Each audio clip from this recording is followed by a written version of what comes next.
Hello friends, कैसे हैं आप लोग। I am C S Utkarsh Garg here. तो फ्रेंड्स, मैं आपके लिए ये बुलेटिन सीरीज़ लेकर आया हूँ जो कि नवंबर 2020 की ये रिलीज़ हो चुकी है। ठीक है। तो सबसे फर्स्ट पार्ट में हमने इसका legal aptitude and logical reasoning के क्वेश्चंस कवर कर लिए थे। एंड देन अब हम इसमें जो है करंट अफेयर्स आपका डिस्कस करने जा रहे हैं जो कि आपके लिए बहुत इंपॉर्टेंट बन जाता है। ठीक है। और फ्रेंड्स, सबसे पहले मैं आपको बहुत बहुत धन्यवाद देना चाहूँगा कि आप लोगों ने वीडियोज़ को देखा, शेयर किया अपने फ्रेंड्स के साथ। ठीक है। तो आप लोगों का ही ये रिस्पांस मुझे बहुत अच्छा लगता है, जिससे मुझे मोटिवेशन मिलता है आप लोगों की वीडियो बनाने के लिए। ठीक है। ठीक है, तो चलिए फ्रेंड्स शुरू करते हैं।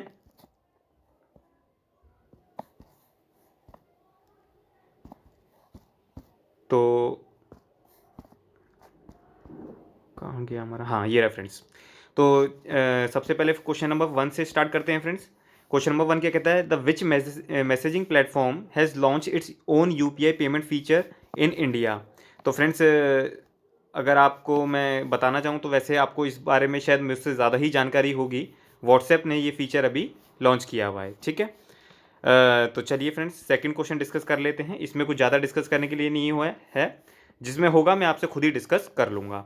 कहते हैं विच nation has targeted achieve the zero carbon emission by 2050। तो बेसिकली फ्रेंड्स, कार्बन एमिशन किस कंट्री ने ऐसा बोला है कि वो 2050 तक वो ज़ीरो कार्बन कर देगा, वो है फ्रेंड्स जापान। ठीक है। अभी in the month of August, oh sorry, in the month of October 2020, ठीक है ना, जो जापान के प्राइम मिनिस्टर हैं योशिदा सोगा जी, उन्होंने ये अनाउंसमेंट करी थी। पहले उन्होंने 2030 बोला था, बट फिर उनके एनवायरनमेंट मिनिस्टर ने उसको 2050 करवा दिया। तो बेसिकली बिकॉज ऑफ ये कार्बन बहुत ज़्यादा प्रोड्यूस करती है, इसलिए और एनवायरनमेंट फ्रेंडली होने के लिए ये कंसर्न आ रहे हैं। ठीक है। सो जिससे कि हम क्लाइमेट चेंज के अकॉर्डिंग हम अपने आप को, कंट्री को बिहेव कर पाएँ। और आप जानते भी हैं फ्रेंड्स, जापान जो कंट्री है वो सबसे ज़्यादा प्रॉनिक डिजीज, मतलब प्रॉनिक है अर्थक्वेक के और आपके जो भी न्यूक्लियर रिएक्टर्स वगैरह होते हैं। ठीक है ना। तो उसकी वजह से ये डिसीजन लिया गया है। ठीक है। थर्ड है आपका, दिस इज रिलेटेड, पॉलिटिक्स से रिलेटेड है। क्या बोलता है, वेटरन बीजेपी लीडर केशु भाई पटेल। फ्रेंड्स, थोड़ा सा एक मैं इसमें आपको एक बताना चाहूँगा कि जैसे अभी हमारे जो ऑनेबल प्राइम मिनिस्टर जी थे वो गुजरात गए थे। आई थिंक शायद जब आप लोग पढ़ाई वगैरह कर रहे होंगे, इसलिए आपको थोड़ा सा अवेयरनेस नहीं होगा, बट कोई बात नहीं। लेटर ऑन आपको ये सब चीज़ें जानकारी हो जाया करेगी। तो जब गुजरात गए थे तो वहाँ पर काफ़ी सारे उन्होंने स्कीम्स वगैरह लॉन्च करी है। ठीक है ना। और तो उस चीज़ को भी आप जब ये बुलेटिन पढ़ रहे हैं तो उस चीज़ को आप ध्यान में रखिएगा। ठीक है। चलिए अब हम अपने क्वेश्चन पर आ जाते हैं। वो बोलता है veteran BJP leader Keshubhai Patel. तो फ्रेंड्स, सबसे पहले तो एक कॉमन सेंस की अगर मैं बात करूं, जैसे ज़्यादातर जो ये जो पटेल्स होते हैं ये कहाँ पर होते हैं, इन द गुजरात वगैरह, गुजरात में ही होते हैं। कुछ गुजरात के स्टूडेंट्स होंगे, अगर वो देख रहे होंगे तो वो कमेंट करके मुझे बता सकते हैं। ठीक है ना। तो वो 29 अक्टूबर को उनका डेथ हो गया। तो वो कहते हैं वो चीफ मिनिस्टर रहे हैं किस स्टेट के। तो फ्रेंड्स, सिंपल सी बात है, इसका आंसर गुजरात ही होगा।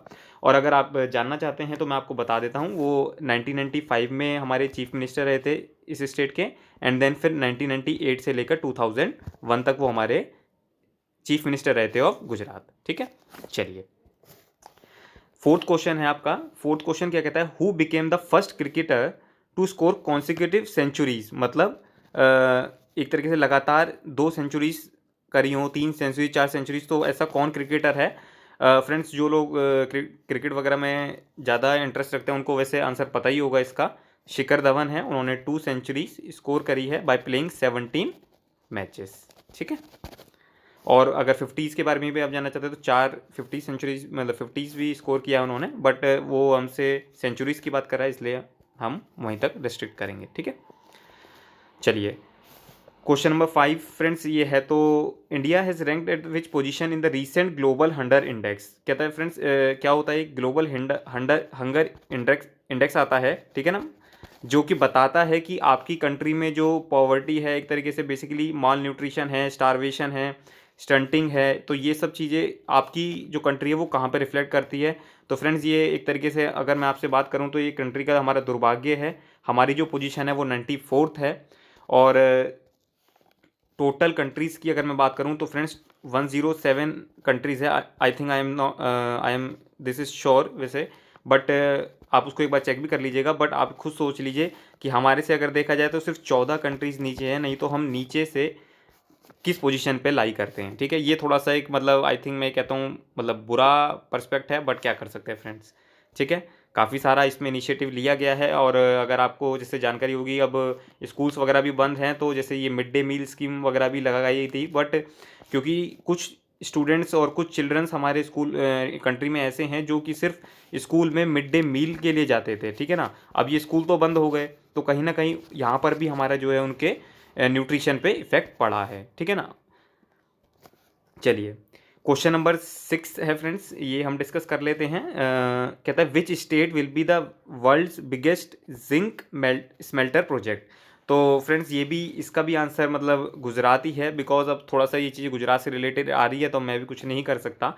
बट बेसिकली मैं आपको इसके बारे में बता देता हूँ कि जिंक स्मेल्टर प्रोजेक्ट क्या होता है। ये प्रोजेक्ट बेसिकली वो प्रोजेक्ट होता है जिसमें हम एक तरीके से क्या करते हैं, जो जिंक और होता है उसको एक प्योर जिंक में कन्वर्ट कर देते हैं, ठीक है। तो ये एक ऐसा प्रोजेक्ट होता है जिसमें, और अगर बेसिक इन्फॉर्मेशन अगर आप जानना चाहते हैं तो इसको, ये जो कॉन्ट्रैक्ट मिला है, एमओयू एक तरीके से जो साइन करा है वो हिंदुस्तान जिंक लिमिटेड ने साइन किया है गवर्नमेंट के साथ, ठीक है, कि हम ऐसा एक प्रोजेक्ट बनाएंगे और वो इसमें इस तरीके की हमारी पोजीशन रहेगी। बिकॉज फ्रेंड्स क्या होता है, इसमें पॉल्यूशंस वगैरह भी काफ़ी होता है, तो इस सेक्टर में भी काफ़ी इन्वेस्टमेंट की ज़रूरत थी। तो ये, और जो कि कंपनी हमारी काफ़ी पुरानी है और वेदांता ग्रुप से ये जुड़ी हुई है, तो ये कैरी आउट करेगी इस प्रोजेक्ट को, ठीक है।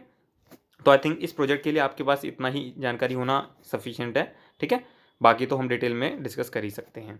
चलिए, उसके बाद आता है friends question number 7, which nation has been re elected as the president of the International Solar Alliance. तो फ्रेंड्स अगर मैं बात करूं तो जो दो कंट्रीज़ हैं, इंडिया एंड फ्रांस, ठीक है ना, दो कंट्रीज़ हैं। अब मैं चेक कर लेता हूँ, इसमें फ्रांस वगैरह का तो ऑप्शन नहीं दे रखा है आई थिंक, तो मतलब आप इसको इंडिया को चूज़ कर सकते हैं, बिकॉज उसको री इलेक्ट किया गया as a International Solar Alliance, ठीक है।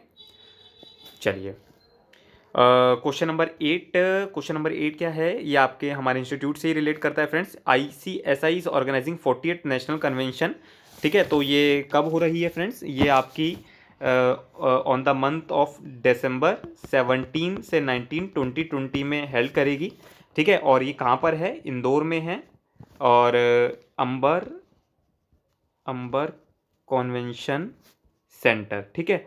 तो यहाँ पर अगर आप भी चाहें तो फ्रेंड्स आप अटेंड कर सकते हैं, अगर आपको इन्फॉर्मेशन नहीं है तो आप जाकर अटेंड कर सकते हैं।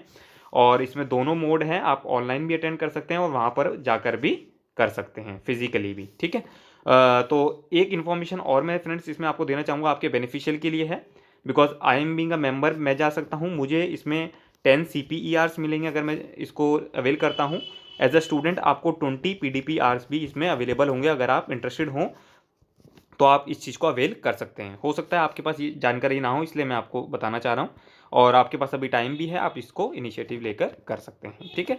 चलिए, क्वेश्चन नंबर 9 क्या कहता है, क्वेश्चन नंबर 9 है which of the following nation will remain in the financial, FATF एक फोर्स है फ्रेंड्स, ठीक है। उसने क्या करा था, ग्रे लिस्ट में डाली थी फ्रेंड्स टिल February 2021 तक कुछ कंट्रीज़ को। तो जैसे उसमें मॉरिशियस आ गया, ठीक है, आपका म्यांमार आ गया, जिम्बाब्वे आ गया, पाकिस्तान आ गया, ये सारी कंट्रीज़ को उन्होंने क्या करा था, ग्रे लिस्ट में डाल दिया था, बिकॉज ये थोड़ा सा मतलब टेररिस्ट वगैरह को इस तरीके से ध्यान में रख के और काफ़ी सारी चीज़ें को ध्यान में रख के ये सब ग्रे लिस्ट में डाला जाता है। और ये जो लिस्ट इशू करी थी, आप इसको नोट कर सकते हैं, 21 फरवरी 2020 को। तो अब जो हमारा इसमें ऑप्शन है वो कौन सा होगा फ्रेंड्स, वो है हमारा पाकिस्तान, ठीक है।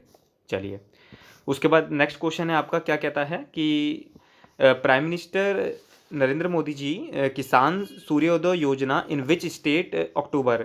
तो फ्रेंड्स जैसा कि आपको मैं बता चुका हूँ कि अक्टूबर मंथ में हमारे ऑनेबल प्राइम मिनिस्टर जी गुजरात गए थे, तो ये जो स्कीम है उन्होंने वहीं पर ही लॉन्च करी है। और बेसिकली इस स्कीम का क्या मतलब होता है कि आपको जैसे अभी हमारे जो फार्मर हैं, ठीक है, वो उनको हम क्या बोलते हैं, अन्नदाता, तो उसको हम बदल कर एक तरीके से क्या कर देना चाहते हैं, आप उसको ऊर्जादाता भी बोल सकते हैं, ठीक है ना। मतलब ऊर्जादाता का मतलब हो गया कि एनर्जी को प्रोड्यूस करेंगे, तो उस चीज़ को मोटिवेट, बिकॉज फ्रेंड्स क्या होता था, जो फार्मर्स वगैरह होते थे उनको इलेक्ट्रिसिटी वगैरह के इशू आते थे, और वो सुबह 5 बजे से लेकर जो 9 बजे तक का है वो रात में इरिगेशन वगैरह को सपोर्ट नहीं कर पाते थे। रीज़न क्या रहता था, बिकॉज वहाँ पर जो है वाइल्ड एनिमल्स वगैरह रहते थे और इंसेक्ट्स होते हैं वाइल्ड, तो वो जो है थोड़ा सा मतलब पॉइजनस इंसेक्ट्स होते हैं, वो प्रॉब्लम क्रिएट करते थे।